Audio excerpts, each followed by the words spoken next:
So thank you so much.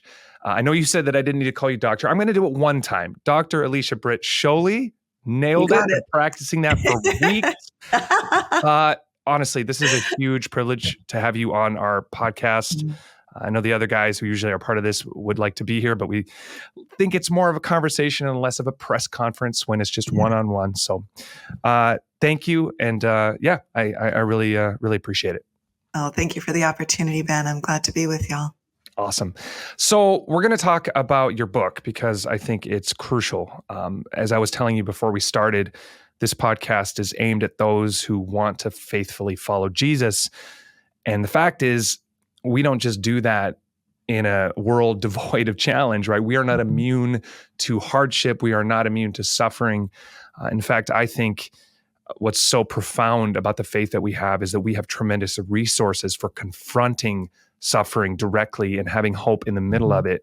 And so you wrote this fantastic book, The Night is Normal, A Guide Through Spiritual Pain. And we're going to dig into that because I think it's critical, not just for those listening who want to faithfully follow Jesus all throughout their lives, through all of the hard and good seasons.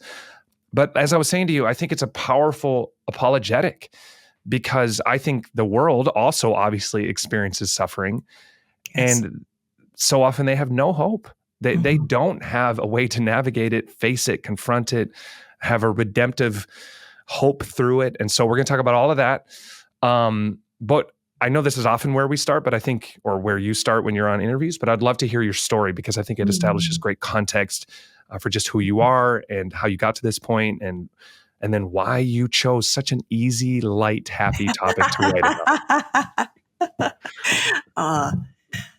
Well, again, thanks so much for the opportunity, Ben. I am very, very grateful to have been loved growing up. I know that's not everybody's story. Our stories are so incredibly complicated. And my parents, there were many things that they couldn't give me. They couldn't give me a living faith, for example. My dad would say that they couldn't give me a moral compass. I was sort of raised as a 60s child. Everything goes, just do no harm. But they gave me a sense of being treasured. And I can't underestimate the impact that had upon me. So I grew up as a treasured child of two very devoted, very lost parents, and who helped put a face on God. So at the age of 9, Ben, my dad said 9, mom said it was 10. I informed my parents that I really didn't think there was anything to believe in. Interesting. That I felt that faith was like a man-made play, rather poorly written. And I didn't think that I should have to show up as an unpaid actor week after week. You thought all this at 9 years old? At the age of 9. Wow. I have an 8-year-old son, so I'm just trying to think. He only really is interesting in throwing things very hard and running around in circles. So I can't even imagine having such profound thoughts at 9. But anyway, that's fascinating. Well, I don't know if it was profound, but it was honest. My parents always teased me and told everybody that the very first word out of my mouth wasn't ma or dad, but it was why. So I was evidently born asking questions. And that was the only thing that was sacred in the house, was questions. My dad would constantly say, hey, what's the daughter thinking? Do you have any questions? What are you wondering about? And then he would sit and give me his full attention for however long the discourse was. So I grew up with this sense that asking questions is the key to growing relationships. And it was the unanswerable questions in life that, in a sense, formed me. It formed my first impression that there was no God. I felt like I would rather be a realist. I would rather be comfortable with unanswered and unanswerable questions than to foster some kind of fairy tale. I wasn't angry. There wasn't any church hurt. No believer had disappointed me. It just was an intellectual, philosophical decision. And so whenever I meet people who assume that atheists have some kind of horrid backstory, sure, yeah, or assume that it's the result of church hurt. Or I even heard one person say that all atheists hate their fathers, that that's the source. I'm like, beliefs are complicated, and how Yeah. people come to them, there's many different roads. Some enter atheism through philosophy, some through science, and certainly some through hurt and disappointment. My choice to be an atheist so young, I don't think I ever was a theist. I know I wasn't ever a theist, but I was a questioner. Sure. And from being a questioner, I chose atheism as the most rational route that I could find. Now, later on, especially as more pain entered my life, some anger and angst started gathering around the edges of my atheism. But in the beginning, it was emotionally benign. And it wasn't until I was at the very edge of graduating high school and entering college that I first started having that worldview shaken up a bit. And not by any choice of my own. I truly been the fact that I am following Jesus, that I am walking with Jesus, was all God's initiation. An undeniable experience weeks before I started college that I would have had to have committed emotional and intellectual suicide to deny the reality of. So Wow. I stand absolutely by grace in his pursuing love. I love, obviously this is a little tangential to the main topic, but I love the fact that your parents wanted you to pursue truth, right? Because in the end of the day, asking questions recognizes that we don't know all the answers. But then the other thing you said, and this really is convicting as a dad, especially in the era of the phone and so many distractions, is that he wouldn't just ask you those questions, but he would really give you the space to contemplate them. Yes. And if we just pay lip service to that culture of general or inquisition, of being curious, of really questioning, but we don't actually create the space to wrestle through those and give our attention, we're doing a disservice to that. I feel like it was probably so empowering for you. I think of in my own life where I remember what's funny, my first word apparently was actually, so that was just revealing my contentious nature.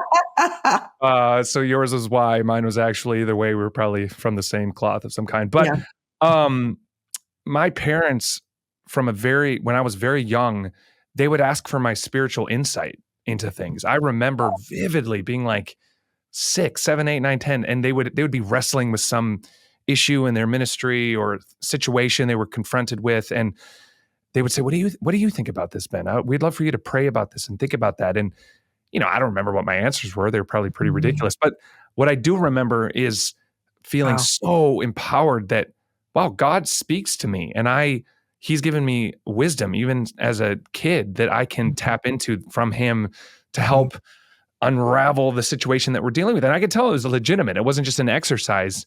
It was a real legitimate thing. So anyway, I commend that in your parents. I mean, at the end of the day, the pursuit of truth in my mind is going to lead to Jesus. So if they're going to encourage you to pursue truth, great, right? Because like you said, God really ended up using that for good. So it's amazing.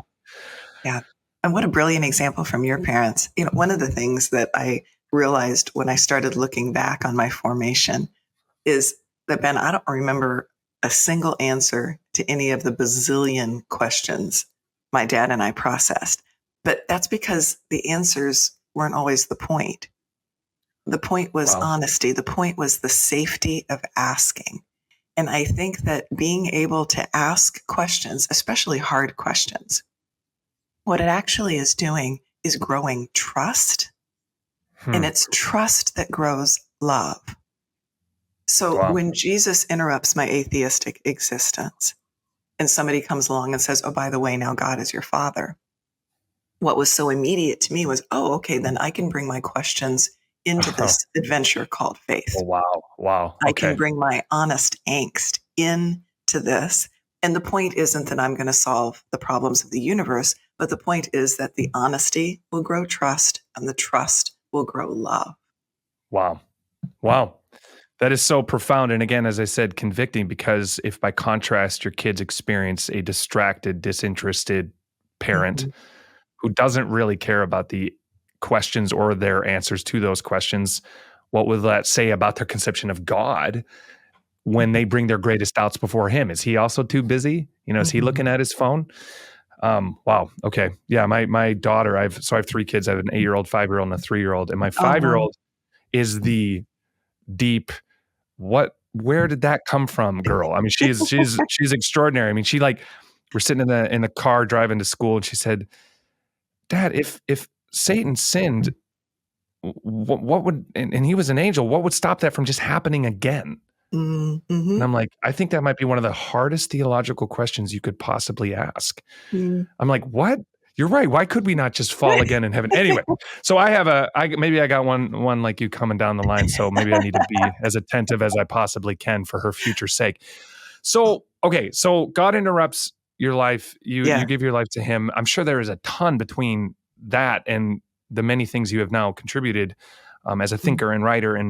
But this book, The Night is Normal, what led to that? Because one of the questions I wrote down is, why such a hard topic? Like, why would you just sit down and go, I'm going to write about the hardest element of human life? I mean, obviously there are good reasons for it, but would you kind of share what led to that? Oh, well, it's 30 years in the making. It's the subject that I was most drawn to. The people used to try to give me Bibles when I was an atheist, as though so they would give me dozens of little Bibles. And whenever I would just, out of the sake of sheer boredom, open it up, the words were thinner than the paper it was written on. And I would toss the gift aside and confirm my confidence that it was nonsense. But once Jesus interrupted my life, I had a thirst for a Bible. And when I opened it up, Ben, it wasn't a book, it wasn't literature, it was a voice. And so I wanted to listen to the voice. And as somebody who considered themselves a fierce realist, one of the things that I loved the most about God, I'm going to go beyond that. One of the things I liked the most about God, when we love God because he's done so much for us, but as a former atheist, not only do I love God, I really, really like him. And one of the things I like the most about him is that he is the ultimate realist. He has not confused optimism for either faith or love. And so as I was reading through the voice and I saw the stories that were included and I saw the path that Jesus had and I saw him being misunderstood and misrepresented and mocked and betrayed. And then all throughout the whole package around that is this call to follow me. Well, follow me where? Evidently crossword. Yeah. And the realism of that, the realism that this love that had found me was livable in a hurting, broken world. Oh, I like that about God. I like that he is not remotely a fairy tale, that he is not pious poetry that we hang on the wall and, admire as we pass by. He's sturdy and grounded and realistic. And so those were always the kind of things I was drawn to. I was drawn to the questions. I was drawn to the conflict. I was drawn to the angst. I was drawn to the disappointment. I was drawn to the disillusionment. So I don't know how long I've been walking with Jesus, maybe 10 years or so. And I started doing a study of conflict cover to cover, Genesis to Revelation. Every time, it took years, every time I saw a conflict between humankind and God, humankind within themselves and with one another in the community of belief, chronicling it all the way through and coming up with some conclusions. And then maybe a couple of years, 3, 4, 5 years later, I did a study of disillusionment in the life of the disciples. Fascinating how often they felt in the dark with Jesus, how confused they were by his words and his ways and his every way in which he interacted with people. The things that he would say were about to come. They were scratching their heads, looking at one another, saying, what on earth does he mean? And so I loved that. I loved that somehow we weren't waiting for omniscience to be able to have faith, that follow could happen in the day and in the night, right? Because our guiding light wasn't complete understanding. It was relationship. It was Jesus himself. And so when I did my doctoral studies, Ben, I chose as my dissertation disillusionment is the unexpected friend of spiritual formation. Hmm. So how did that all combine into a book? Well, a long time ago, a wise friend who's with the Lord now, he had brain cancer. He said, Alicia, if you could only write one book, what would it be? If you could only make one offering, what would it be? And that's been the guide for the last several years. And so that book for quite some time has been The Night is Normal. Honestly, Ben, it's because I feel like this generation has inherited from my generation, the leading generation, a faith that does not have a framework for processing spiritual pain. When I have the opportunity to speak to next gen, if I'm ever given the mic and the green light from God, I ask forgiveness, because I think that we have inadvertently, we certainly did not mean to, but we have inadvertently set up this next generation for not only having no framework for processing spiritual pain, but for seeing spiritual pain as spiritual failure. And so my heart ached to offer something to reclaim a framework for the sacredness of the night, for the mentor of the night, and to make that, if I had one more offering to give, this is what I wanted to leave my children and the next generation. Why do you think that is? Like, what is it about the way we viewed? Maybe first, could you define the night a little bit more? Sure. Maybe spiritual pain a little bit more. I think part of it that's hard is there's layers and nuance, right? Because there's a spirit of, well, did you cause it? Is it did you bring it upon yourself? Is it maybe there's a false self-righteousness in the sense of like, well, I don't want to be weak. I want to be tough in the midst of all this. There's so many things I think you could unpack in all of this. So could you maybe define what you mean more by what a night season is, what spiritual pain as you would define it and as you've written about in this book? Sure. Well, the word that I use throughout the book is the word disillusionment. And I'll get to that here in just a second, but I contrast day faith and night faith. So in the beginning, in the very, very, very beginning, if we go back to the creation story, night was one of the original residents of Eden. There was day and there was night. Right. And so in the beginning, walking with God required day faith and night faith. But from Genesis 3 forward, and from pain forward, that became a whole lot more complicated. So when I contrast the light and the day, when I speak of day faith, I'm talking about those times where we see clearly and we feel great and we walk confidently. And night faith is the opposite, when we see unclearly and we feel nothing or we feel terrible and we are walking with great uncertainty into the unknown.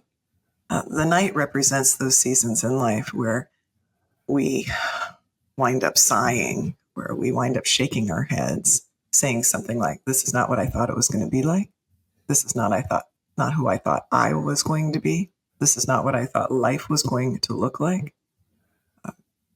I'm disappointed. I'm disillusioned. So the word disillusionment, the reason I latched onto that as the key in talking about night faith is because the word has embedded in its very definition hope.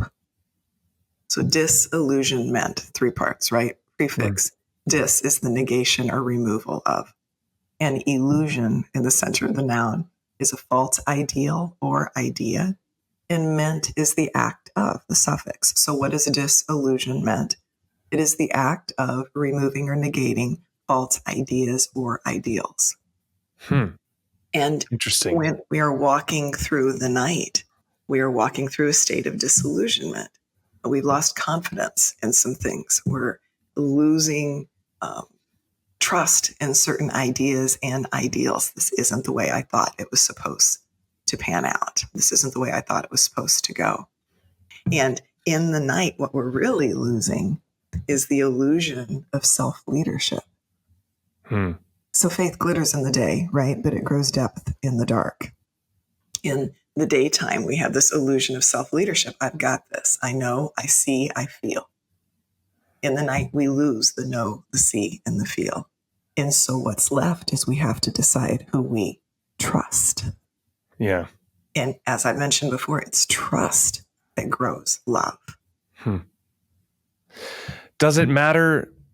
Let me frame it this way. So, there's of course, the classic verse of consider it pure joy when you encounter trials of various kinds. That whole idea of ask wisdom in the midst of that doesn't necessarily say that the trial's even going to necessarily go away as much as just request wisdom in that context. But I remember reading some commentary or something, an article about it, and the article was very clear about making a distinction between trials that we bring about to ourselves, maybe through our sinful actions or, as a result of our own foolishness. And no, that's not what this is talking about. This is talking about a trial that is, not of your doing or whatever. And so I've always had that kind of linger in the back of my mind as, is that a distinction worth making in this case? I mean, I think, of course, God works through our failure. I mean, we all sin. We all bring about pain and destruction through our own sinful actions. Is there a distinction worth making? Or in your mind, it's like, regardless of the reason, whether we're just citizens of a fallen world or the benefactors of our own foolishness, either way, is that the darkness you're talking about? Or is there a different kind of darkness that we're speaking of here? I think that's one of the most practical questions we can ask about that subject. And so in the book, and the book is not small, it's not a short one, but it's in the book, I talk about disillusionment with God, disillusionment with self, and disillusionment with others. And so within that section on disillusionment with self, I do talk about the differences between when we're just disillusioned because I thought I'd be able to do something and shoot, look at what I've done. Right. Both, though, can create the same opportunity to decide who we really trust. But when I look through the examples in the scriptures, I think of the different types of ingredients that still created the night for people. We think of Job, love Job. And I mean, we know from the get-go with Job from the very beginning that he was considered blameless and righteous. And so one of Job's primary ingredients was a conversation in spiritual realms, that it was his righteousness, not his disobedience, that contributed to it. And so Job has extreme loss. What was it sourced in? Was it sourced in his sin? No, surely he's human, but humanity is not synonymous with sin. Humanity was also one of the original residents of Eden. Right. And so we think of Elijah, there was warfare, there was exhaustion. We think of David, there was Saul's sickness and David's sin. We think of John the Baptist's night. His passion for justice is what got him, in that prison. Jesus' obedience is what led him into the wilderness and into misunderstanding. Oh, okay, yeah. And so there are a lot of different ingredients that can create a night. But I still say at the very depths, whether it was supernaturally initiated, whether it was our choices to disobey, whether it was choices that somebody else made, still at the end of the day, we're going to have to get down to, who do I trust? Do I trust that God is with me, even when it looks like everything is against me? Do I trust that what Jesus did on the cross was enough to forgive me? Yeah. And do I trust that God's love can carry me? So I really think, again, which is why the honest angst is our gold. The honest questions, that's the gold. And that's part of what I love about Job, that he got to this point where he was saying, if only I could stand before you and question you face to face. Bravo. Right. When I think about even King David, now David's kind of extra. Can we just agree? David's just a little extra. And so I don't necessarily lean toward the Psalms as a student. But one of the things I just love about David is that he was able to be present to God and present to his emotions at the same time. Yeah. And David was able to say, God, you are holy and you are mighty and you are great. And I think you forgot where I am and I need you to do something. And I want you to smash my enemies' heads. He was emotionally and spiritually honest. Yeah. And I can't help but wondering then if maybe that was the combination that made him a man after God's own heart, because it certainly wasn't the absence of sin. No. And so I think if we can bring that, boy, Yeah. we're taking giant steps forward. Yeah. And it's the stripping away, like you said, of these illusions that is probably only possible in the hardest of seasons where, like you said, I love that quote. I had that written down, we lose the illusion of self-leadership. But it's also the many things we have, tethered ourselves to, the hope that we say we have in Jesus, but really it's also my health and it's my work and it's my reputation and it's the well-being of my family. And it's all of these things that it's kind of Jesus, and those things and those hard moments kind of expose where we are really putting our hope. Even as you said, as it relates to where my life ends up, I think a lot of people struggle with that. I was just talking to a good friend of mine, and he was saying how he's talking to so many guys in his life who are kind of hitting that late 30s, early 40s kind of phase, and they're looking at him in this coffee shop saying, this my life has not worked out. Like, this is not what I thought it would be. Like, I dreamed and dreamed and dreamed all in my teens and 20s, and I just kept thinking I was going to get there. And now all of a sudden I'm looking up and this isn't it, and even that kind of, that even exposes what we think true satisfaction is going to be, right? That we've inadvertently believed that it means I have this kind of following or that kind of job or this kind of whatever. And as a question, I guess, what practical tools do you give to someone who's in the middle of that? Because it's so hard, right? Like, especially, and I'm going to share this later, I don't feel like I'm there, and I don't feel like I've hardly ever been there, if I'm going to be really honest with you. So I sometimes feel like I lack authority to say, well, just trust in God and suck it up and you can do it. So how do you speak as someone who's lived a lot harder things from what I've heard and read? How do you speak with authority on that? What do you say to them? How do you speak Jesus to them in a time when it is as hard as you said it is? Yeah. Yeah. Yes. Another great question. I think part of the work in being faithful to our faith in those times and being faithful to our friends who are walking through the night, I think there's a combination of presence and also, I'm going to call it growth, but it loops me back to what I was talking about before, that I think my generation has sown some things that make it especially difficult for the next generation to walk through the night. I'll start with presence, though, because presence is something we can give. Yeah. I remember we have 3 children through the miracle of adoption, so we've had all sorts of cocaine exposure, meth exposure, autism, dyslexia, ADD, just all sorts of things. And one of the books that I read that was so incredibly helpful, it talked about, and this is a therapeutic concept, it's not, unique to this author, but a non-anxious presence. And I feel in some sense that's what my dad was giving me so long ago, was a non-anxious presence. While you're upset, you're frustrated, you've got questions, you're disappointed, I'm with you. And it was like this almost healing presence.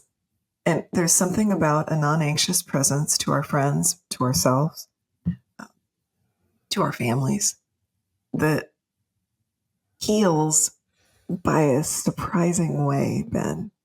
I think having somebody who says, I'm with you and your questions are welcome here, not because I have answers, but because I trust that God is with us here. I think part of what happens is those hurts, those disappointments, it helps keep them uninfected. We keep wanting to close them up, but perhaps our energies would be better invested in just trying to keep them uninfected. We live in a wounded world. We're going to walk wounded. But I think presence can help keep things uninfected and provide a safe place for people to process. But I also think there's relearning that has to happen. One of the things that and when I say that, I speak of the leading generation. I'm in my 50s, late 50s. And I think that one of the things we have inadvertently done is blur the line between emotion and devotion for you all, which makes it really, really hard to tell the difference between adrenaline and anointing. And so when we get to a place that doesn't feel good, it's natural for us to assume it must be because it isn't good. And we want to find the way out. But faith has never been a feeling. It's more like a muscle. Muscles grow as you exercise them, and they don't always feel good. But if we have communicated that if you're walking with God, if you're where God wants you to be, if you're obedient, then it's going to feel great. Wow, have we set people up, frankly, for a faith that doesn't look anything like Jesus's. Yeah, interesting.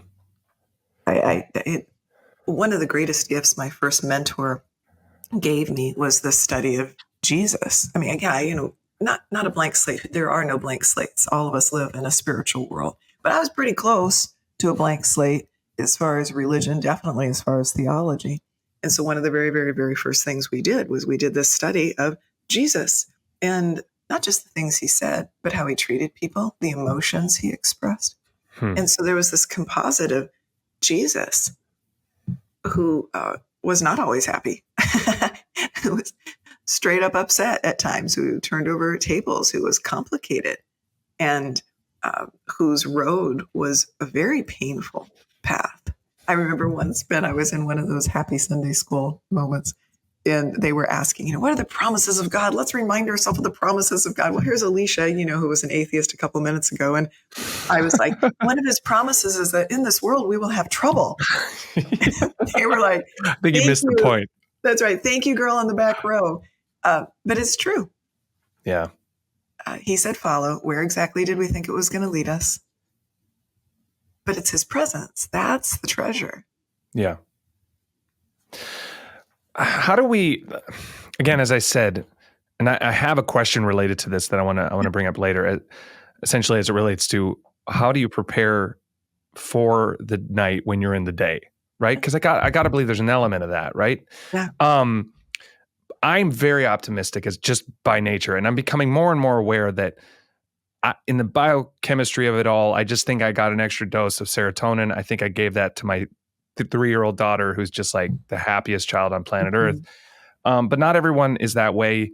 But for me, positivity and gratitude and optimism and enthusiasm, these have just been like lifeblood for me. And I believe we're more than conquerors in Christ, and we're supposed to be joyful. And yet I the older I get and the more I sort of counterbalance that against the things that I've just been given and the blessed life that I've lived. I don't want to kind of be Pollyannic about it, but how do we, we're also called to joy, right? And we're not called to just sort of dwell in darkness and yes, we're wounded, but you know what I mean? Like, I know that's kind of the culture that I've come from and which is just this optimistic, joyful kind of culture. And I just, where's the balance in that, where it doesn't become sort of naive and you're not recognizing where people are actually at, but where are we meant to reframe and be positive and be grateful and live joyful lives, not just because that in itself is a testimony to the world, right? And it's a powerful antidote to,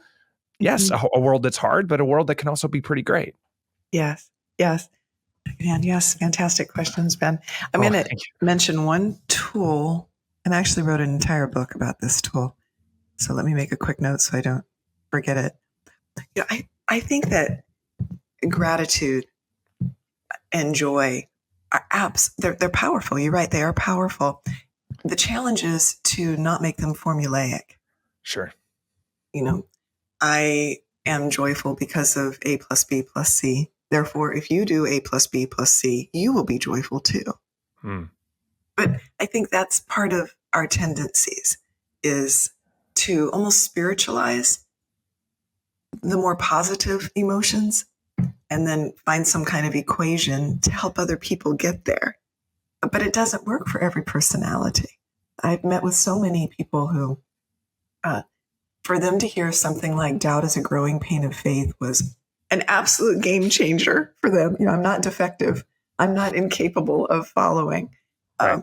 And so you seem to also have somehow grown the grace to say, this is how I am, and I give you space to ask questions and to be more familiar with the dark than the light. You seem to have, maybe you should write the book on how to do this, because you seem to have found the way through. There is a tool that helps me be present to the joy and be present to the sadness, to realize that my ingredients are not everybody else's ingredients. And so I call it life in the plural. And if we have a couple minutes, I'll unpack it to me. Yeah, no, this is fascinating. Okay. All the time you want. Yeah. So if people want to find out more about that, it's in a book called The Sacred Slow, A Holy Departure from Fast Faith. But life in the plural obviously is in contrast to life in the singular. For those who have committed their lives to following Jesus, God's presence is their theological certainty. It's their theological reality. It's their theological given. God is with us. In fact, he said he was going to make his home in us, which means that we are, as Mary was, Christ carriers. That is our given. So our greatest shout doesn't thicken God. Our greatest doubt doesn't thin God. He is profoundly present to us, which means that faith isn't a solo. Faith is a duet. It's me and Jesus. It's you and Jesus. It's our listeners and Jesus. Yeah. We're living faith as a duet, which is, again, why formulas are so devastating, because what formulas do is they gut faith of relationship. And if faith is anything, it's relational. It's the duet. It's me and Jesus. So what I mean by life in the plural is this shift in our thoughts, Ben, from the I to the we, from I to us, from me to me and Jesus, in everything, this slight shift. So I am not doing this podcast with Ben. Jesus and I are doing this podcast with Jesus and Ben. I didn't put on mascara just in case you decided to use this video. Jesus and I put on mascara from me. I don't have to pay taxes in April. Jesus and I have to pay taxes in April. I'm not going to go get some milk after this. Jesus and I are going to go get milk. Jesus and I are going to take care of the dog's due. Jesus and I are going to, walk into that conflict. Jesus and I. But our tendency is, especially for people who had the privilege of being mentored or discipled growing up, we start the day with Jesus and that devotion or that YouVersion app or whatever it happens to be. We start the day in the plural, but then we continue it in the singular. Yeah. And life in the plural in our self-talk changes so much that you can't wake up in the morning and look in the mirror and say, Jesus, we be ugly today. You can't yell at that person on the road and tell them that Jesus and I think they're idiots. It changes so much. And so to me, beyond the voice of the scripture, the discipline of life in the plural has been transformative to me in the day and through the night. So you get used to living Jesus and I in the daytime, and that habit continues with you through the night. I'm not here alone. Jesus and I are here together. Yeah. And that can make all the difference in the world in helping us stay faithful. Yeah. And again, I think, as you said, you see that embodied in the life of Jesus, that it was the high highs and the low lows. It wasn't this sort of sanitized version of life that we can't relate to. That's right. And the consistent aspect of it is being in the presence of Jesus. And that's, again, what makes the Christian faith so profound in comparison to everything else, is that we have a suffering servant. We don't have an indifferent God. And he didn't come and eliminate it all, at least not yet. But what he did was offer himself into it and suffered the greatest of all of us. And it just creates such a powerful, it's such powerful evidence. It's such a powerful picture of who God really is then Yes. and currently for us now. And so I think you're right. I think in the end of the day, if it's however God has wired me, but not as a single entity, but as someone who is Mhm. continually in the presence of Jesus, and he knows me, and he's also okay with the way he's made me, and he's empathetic to the Mhm. proclivities Yeah. I deal with in light of the fallen world and the fallen body and mind that I have. And so he's cool, and he's celebrating the natural enthusiasm that he's given me, but he's also probably using other people in his body to get me to Yeah. be a little more honest and willing to look at the doubts and the hard things and the difficult aspects of life. And so it all works together. But as you said, it's the presence of Jesus that ties it all together. So Yes. it's so simple, even if it's so profound. Mm. And if I could offer a story too, just from our own family, and I think I share this in the book, I'm not sure, but our amazing daughter, she's our middle too. She was born happy, just born celebrating life, born throwing a party, and also born dancing. And so she had, That's my third, man. That's, yeah, yeah, they should be yeah, friends one day. So anyway, is so incredibly just happy. And anyway, she did like 12 years of ballet. By her last few years of high school, she was dancing 25 hours a week. Planned to go professional, and then a couple of years before she graduated, we were rear-ended at a red light, and the X-ray showed an L5 fracture. Anyway, 2 years later, tons of PT, extreme back pain. She lost her backwards flexibility, oh which man, that's it. It's that's over for yeah, professional ballet. And though she had walked through a lot, I mean, her older brother's on the autistic spectrum. I'm a 10-year cancer patient. It's not like she had not known pain or disappointment or the night, but this was extremely personal. This was her. This is what she thought God had created her to do, and now the door had closed. And we were having one of our many, many, many mentoring moments. My day job is I'm a mentor to leaders. And so my poor children, have grown up with more mentoring moments than they can count. But I said, sweetheart, you have done a fantastic job your whole life living happy with Jesus. And now you have an opportunity to live sad with Jesus. And that's okay. Because at the end of your life, what's going to have made your life rich is not going to have been the happy or the sad. It's going to have been the with Jesus. And I think it's the with Jesus that helps us be fully present to the joy, yeah, fully present to the celebration, fully present as your 3-year-old is loving life, and fully present to the pain and to the questions. And again, right, that goes back to David's wonderful example for us, fully yeah, present to God, fully present to whatever emotions happen to be in front of him. And they were always pretty extra. yeah. And again, that's because that is what life is. And Yes. so, as you said, in Yeah. having underprepared or ill prepared the next generation, part of it is selling them a counterfeit Jesus, a counterfeit faith that, like you said, is built on how we feel, or this sort of subtle prosperity gospel that, if I do my part, then he's going to do his part, and the ballet career is going to work out and everything's going to be fine. And it's just not how life is. Yeah. And so if we continue, one thing I've really been thinking about is, even as it relates to parenting, right? You just always think the next season is going to be easier than the last season. And then of course it isn't. It's just different. And I just dawned on me again, those simple revelations that you have, like, I cannot wait for circumstances to be content. I have to just, Jesus, here we are. This is the life I got right now. And I want to just be here. And I want to, all right, it's now all of a sudden my son won't go to bed. And we're still potty training the third.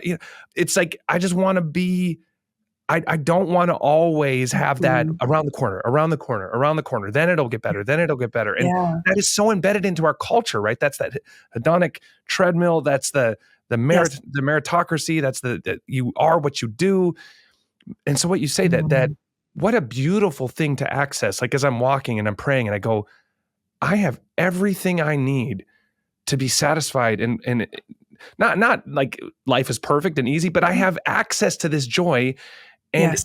it's constant. It was constant when I was 20. It's constant now. It's when things change in my life and things, I can't do what I used to love to do, or whatever ends up happening. I have this profound foundation that is accessible always and now. And it's just, the more we can dig into that, the more we can help others recognize that and untether themselves from the capricious, cruel realities of a satisfaction based on external things, Mm-hmm. the more we're going to be able to endure these seasons with, like you said, with grace and with joy, even if it's sad with Jesus for a season. Mm-hmm. Yes. My sweet son on the autistic spectrum, he didn't start speaking even like little words until he was about 4.5, and brilliant, but neurodivergent, Right. not neurotypical. And I remember once we stopped to get gas, and I went in because the little receipt didn't come out the machine. And I went in and I came back, and Jonathan said, "Mom, before you start the car, I've got to ask you a question." I said, "All right, bud, what do you want to ask?" And he said, "When you walked in, I saw that you were smiling. And when you came back out, you were smiling. And Mom, you always smile. And nobody else around you was happy about having to go in and get their receipt. And I don't understand why you always smile." And I thought, oh my goodness, because this was one of the changes for me. Everybody's walk with Jesus is so wonderfully different. And I said, babe, I think I smile because I know that I know that I know that I'm loved. I know that I know that I know that I'm loved. And, for me, Ben, for the way I'm wired, it's the night seasons that have convinced me more than the day. See that that you're loved. And I think part of the power with Jesus, because really that's what follow me is, that's what the call was. The call wasn't to success. The call wasn't to feel great. The call wasn't to a bazillion followers. The call was to follow him, which is from the very beginning relational, and from the beginning an acknowledgement that we're not self-leading. But what with Jesus helps us do is integrate the pain instead of isolate the pain. And it's an integrated pain that seasons your faith. It seasons your faith. And so when the world around us is falling apart and disillusioned, we've got something to say because we have a seasoned faith.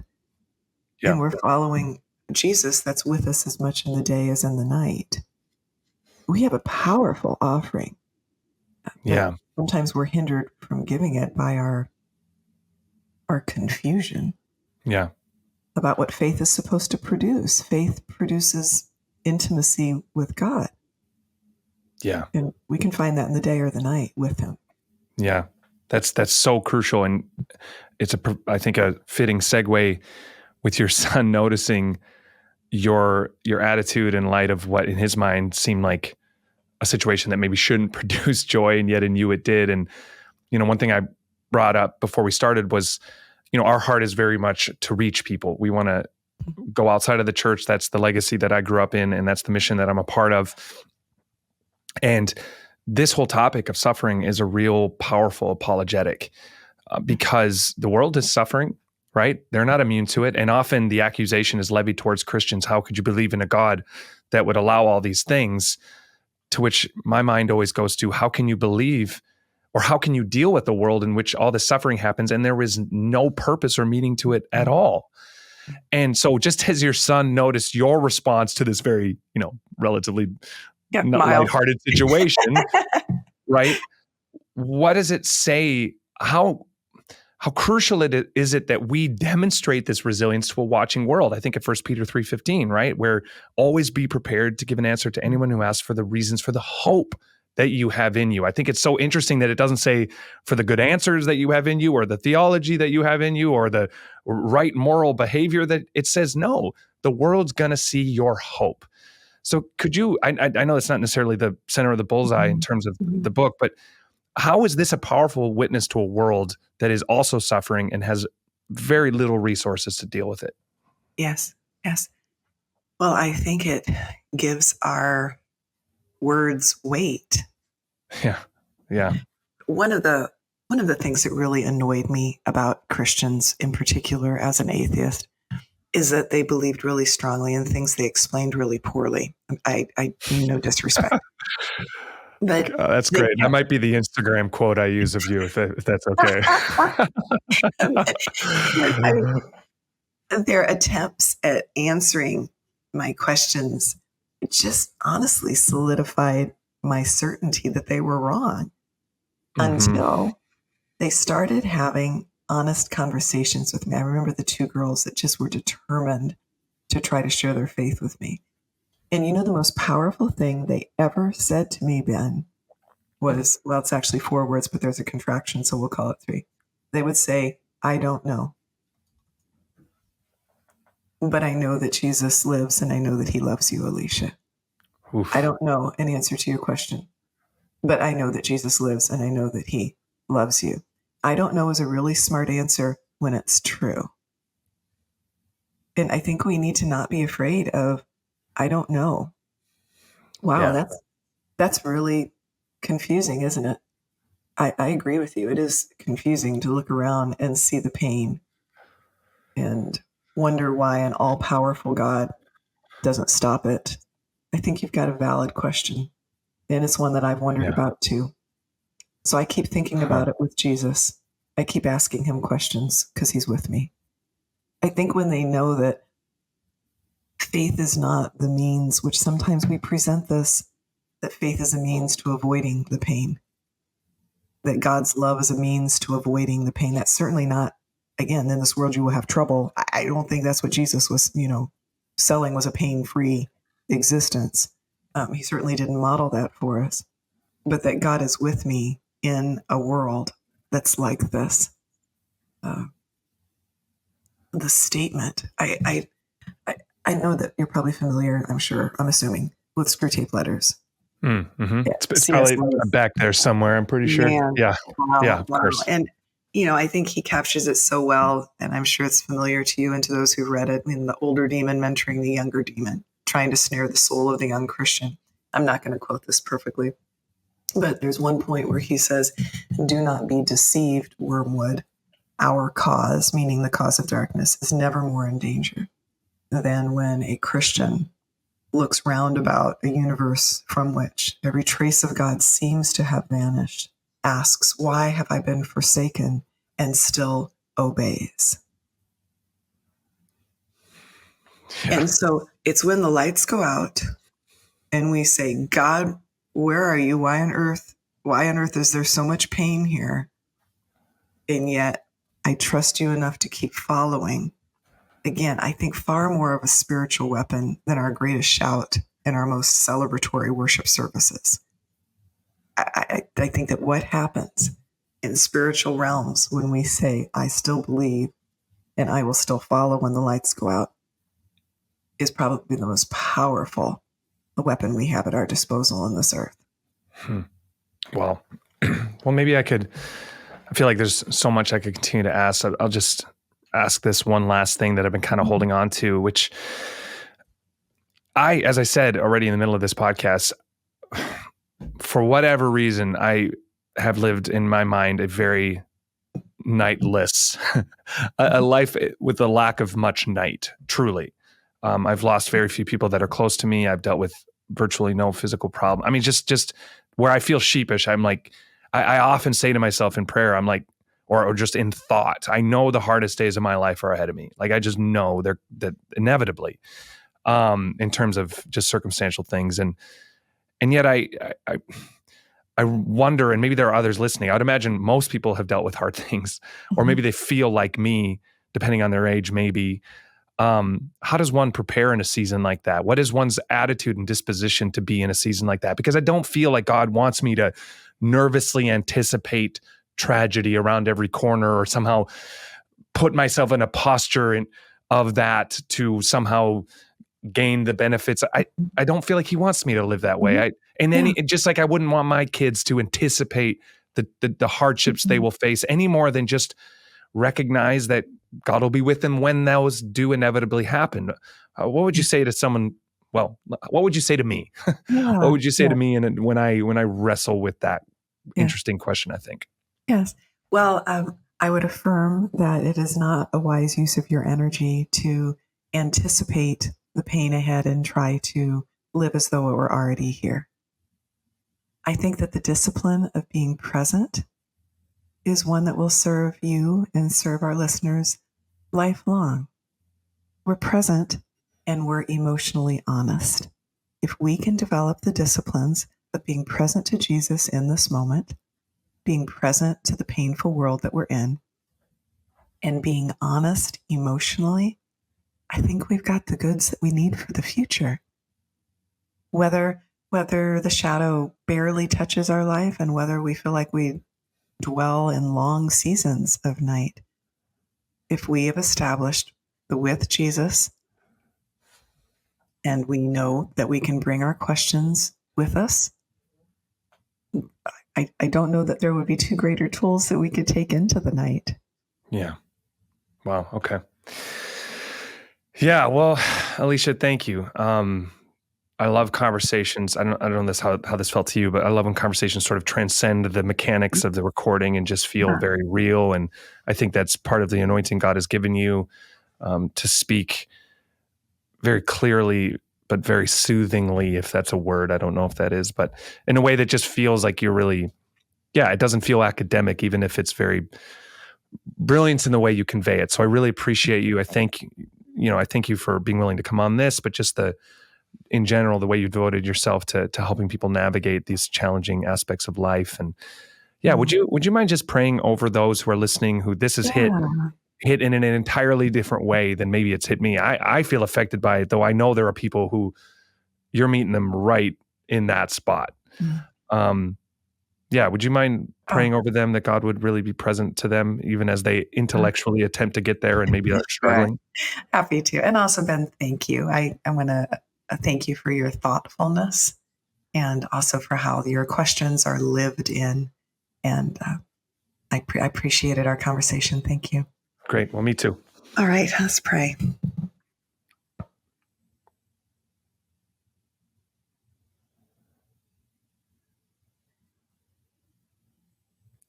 Jesus, it's such a comfort to know that you are profoundly with each and every listener, that you know their stories, that you understand, even if they have jumbled thoughts, questions that are overlapping in such a way that they feel like someone just spun them all about and like they've lost their spiritual equilibrium. You understand, you know, to a depth that we couldn't on our best day. You discern all the ingredients in a way that we'll never even be able to. And you are with us. Your presence is real and true, whether we feel it or not. Whether our senses affirm it or not, you are with each and every one of our listeners right now. With that calm, non-anxious presence that we try to give to others, but you give beautifully and consistently. Your love for them is not less. Your devotion to them has not waned. But the night can be one of the greatest mentors in their lives. The disappointment actually can give way to an even deeper trust and love. So God, I ask that you would infuse them even in this moment with that staying power, that you would infuse them with the commitment to keep following even when they cannot see. God, that you would refresh them at deep layers and levels of their soul with the certainty of your love. Lead them, Lord, through this night, through the days and nights to come, all the way home. In your name and for your glory, I pray. Amen. Amen.